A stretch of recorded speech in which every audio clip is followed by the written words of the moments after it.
જૂનાતવરા ગામે ઇકો વાહન ચાલકે સ્ટેરિંગ પરનો કાબુ ગુમાવતા ઇકો નર્મદા કિનારે ઉતરી.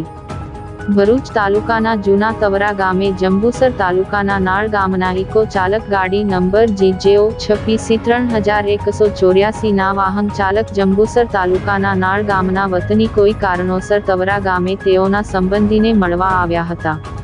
કાર ચાલકે જૂનાતવરા સત્યનારાયણ ભગવાનના મંદિર પાસે મુખ્ય રોડ પરથી ઇકો કારનું સ્ટીયરિંગ પરથી કાબુ ગુમાવતા વાહન નર્મદા નદી કિનારે ઉતારી દીધી હતી.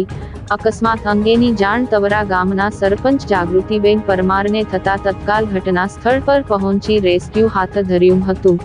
પૃથ્વીરાજસિંહ તથા વોર્ડ સભ્ય અલ્કેશભાઈ સહિત ગામના જાગૃત નાગરિકો દ્વારા ઇકો કારને ક્રેનની મદદથી બહાર કાઢવામાં આવી હતી. જો કે સદનસીબે કોઈ જ પ્રકારની જાનહાનિ થવા પામી ન હતી.